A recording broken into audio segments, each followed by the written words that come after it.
Alleged top-tier gangsters held in St. James after a massive gun battle with police. Hi again and welcome. This is Links007 TV. Let's talk, and we'll discuss the details of this to come right after this short break.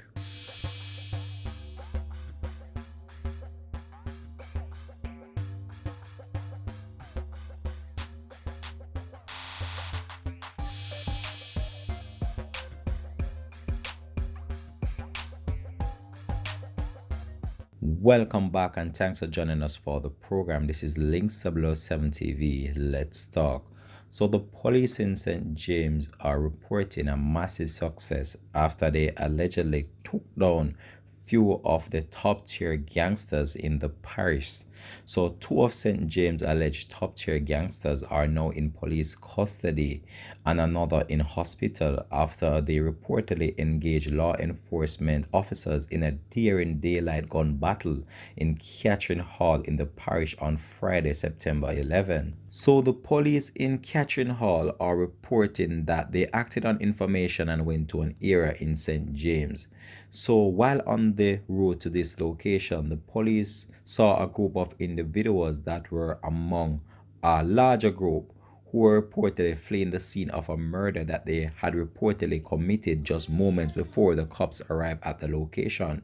So reports reaching Links007 TV Let's Talk are that around 11:20 on Friday morning, 24-year-old Raynor Anderson was watching over his friend's roadside stall when he was reportedly approached by one of the suspects who shot him several times in the head and other parts of the body before fleeing the scene. So the suspect on fleeing the scene ran into a waiting Nissan Note motor car, which was then driven off. Members of the St. James Quick Response Team were immediately deployed to the area, and a chase ensued between them and the police team that were on hand in order to capture these individuals. The occupants of the fleeing motor car reportedly opened fire at the police team, and eventually the Nissan Note crashed into a parked vehicle. Four men alighted from the vehicle and continued firing at the police before fleeing in separate directions. Now, this was like a movie scene being played out in Catherine Hall as gunfire racketed the whole entire section, and persons that were close by had to seek cover.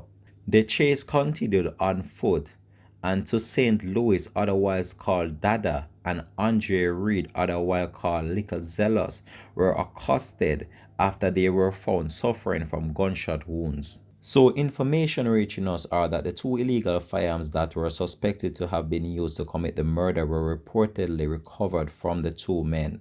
Anderson, the man who was shot by the gunmen, was taken to the Conrad Regional Hospital where he succumbed to his injuries in the afternoon. Let us backtrack a little bit. So, these two suspects that were nabbed by the police, Lewis and Anderson, were reportedly released from detention after the part of the St. James state of emergency was ended. So these two individuals that carried out this vicious attack on Mr. Anderson were both on detention under the public state of emergency that was imposed in St. James, and they were just recently released from custody. So, in a release from the Corporate Communications Unit in the Jamaica Constabulary Force, and that's the information arm within the police force, said that between the men, they are before the courts for charges ranging from murder, illegal possession of firearm, and other violent crimes committed in the St. James area. So these two individuals that were nabbed and members of the top tier gang, they were no saints, and they were well known to the police as they were wanted for murder, illegal possession of firearms, and also other violent crimes committed in the St. James area. The police reported that one of the suspects was said to be a person of interest in the murder that committed 2 weeks ago. Both were also currently subjected to condition of their bail, and they were reportedly to have been reporting to the Hanover and St. James police station in those areas. The police said that within the last 18 months, four illegal firearms have been reportedly recovered by the police from one of the suspects across three separate operations. Now listen me. So this individual was taken into custody on numerous occasions. And within an 18-month period, the police is reporting that they took four illegal firearms from this individual, not on one occasion, on separate occasions. Now, this individual is known as a top tier member of the notorious gang, and the police believe that they have made a significant breakthrough in capturing this individual in order to put some of the cases that they had against him to rest. So the police have also said that Reed is scheduled to reappear in the Western Regional Gun Court on October 2nd to answer to charges of illegal possession of firearm and illegal possession of ammunition as well. Since the start of 2020, some 90 illegal firearms, including high-powered rifles, have also been recovered and taken off the street of St. James by the police. So this is presently in place in the St. James area, and that is a special zone of operation that has been in effect in St. James since the past few months now. But when we look on the current crime situation and what is going on, not only in St. James, but also in other parts of the island, in Kingston, Montego Bay, Trelawney, Westmoreland, and these volatile areas that continue to spiral out of control as it relates to criminal activities. Now, this individual from St. James, he was taken into custody on three other occasions, and in those three other occasions, a legal firearm was seized from him. So, four illegal firearms were taken from this individual on separate occasion. Now, this just goes to show you that somehow someone is fueling or financing the operations of these gangsters in this area. Because when you look on the current situation, there is no way that an individual that is not working, don't have a stable income, could be finding money to purchase weapons of this magnitude, four in total. Now, the police really need to just look and carry out their investigation and try to ascertain where these weapons are coming from, because most of the time the crimes committed on the island is the result of firearms being used in order to commit the crime.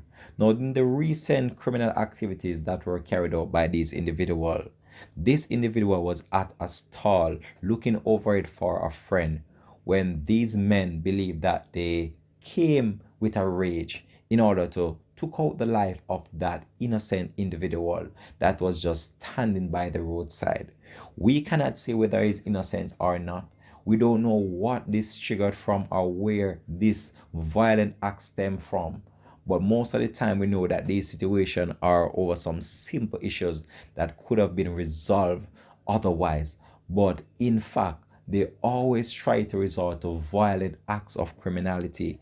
And whenever you have a problem with someone, they believe that taking your life is the only way or the only option out of the disagreement that you're having, which is very sad. We really need to contemplate and look on what we're doing to our brothers, our sisters, because at the end of the day, we are one. And whenever we resort to violent acts of criminality, we are only giving our country a bad name and a bad reputation right across the world. Resorting to violent acts of criminality will only land you behind bars. And some of the time, even if you do get the chance to go behind bars, some of the time you do not even survive the daring gun battle that you engage the security force in. We have seen a number of wanted individuals being taken out by the police in various instances. They were wanted, they were asked to turn themselves over to the police, and they did not.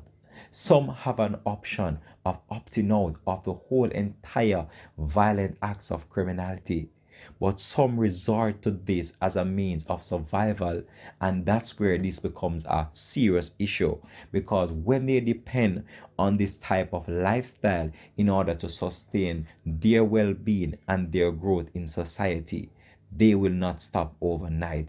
And this is where we have a lack of unemployment, and this does fuel the whole entire criminality that is going on in the country.